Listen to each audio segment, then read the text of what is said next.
जात कर्म संस्कार। उपनंद जी, जो नंद के बड़े भाई थे, वे समय के अनुसार सारा कार्य करने के लिए पवित्र व्यवस्था कर रहे थे। उन्होंने सारे ब्रज में यह आनंद देने वाली घोषणा करवाई और उसके द्वारा सभी गोपों और गोपियों को बुलाया। गोपियों का समूह यह सुनकर आया। उनके अंग अंग में सोने के आभूषण शोभा दे रहे थे और वे उमंग में भरी हुई आनंदित हो रही थी। उनके सुंदर मुख पर कुमकुम ऐसा शोभा दे रहा था मानो कमलों में पराग हो। उनके बड़े बड़े नितंब और बड़े बड़े स्तन थे। वे चलते समय हिलते हुए आनंद रस से भरे हुए सुहावने झलक रहे थे।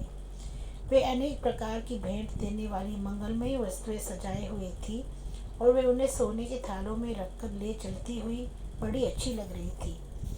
उनके गले में हुमेल शोभा दे रही थी जिसमें मणि जगमगा रहे थे। उनके कानों के कुंडल हिलडुल कर मन को मोहित करते थे।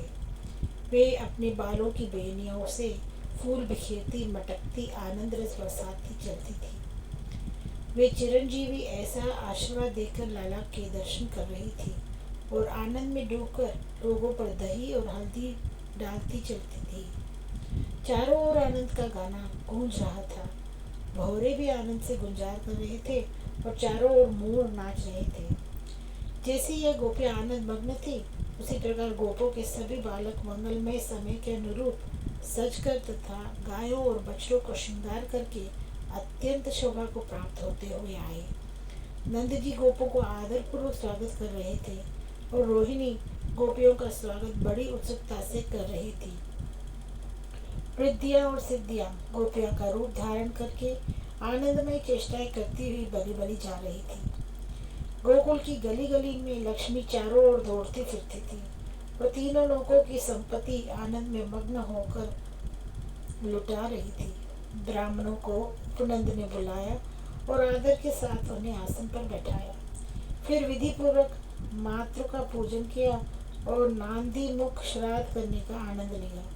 बहुत प्रकार के ज्योतिषी बार बार आकर नंद पुत्र के शुभ ग्रहों का फल कह कर अपने आप को धन्य मान रहे थे। ब्राह्मण लोग उन्हीं वेद मंत्रों के द्वारा उनका जात कर्म संस्कार करा रहे थे, जिन मंत्रों को वो अपने श्वास से प्रकट करते हैं और जिनके मुख में अनंत ब्रह्मांड समाये रहते हैं। उनके मुख में ब्राह्मणों ने ओम ऐसा नाम लिखवाया जो अनंत नामों और अनंत गुणों वाला है। उसको अल्पज्ञ जीव एक नाम ओम बता रहा है।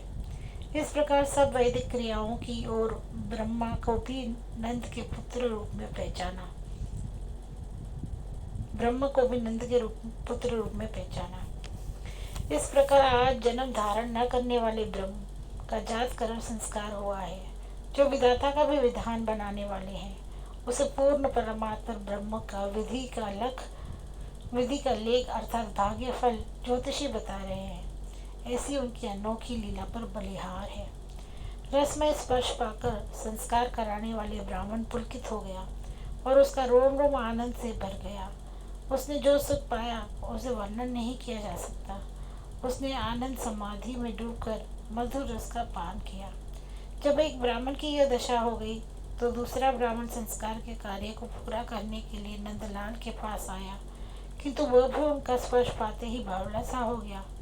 सारा समाज चकित होकर यह सब देख रहा था और उन्हें ऐसा लग रहा था कि जैसे इन दोनों ब्राह्मणों को बिजली का झटका लग गया हो।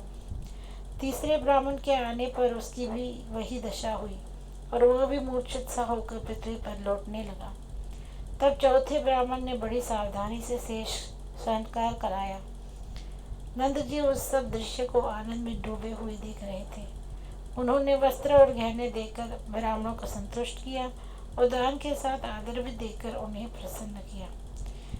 उस समय नंद ने अपने भाई सुनंद से दीनतापूर्वक कहा कि भैया, मेरे पास संपत्ति तो थोड़ी ही है, इसलिए इसमें से क्या बचा रखा जाए। मेरा तो मन है कि ये सब कुछ लुटा दिया जाए, क्योंकि आज बड़ा ही आनंद देने वाला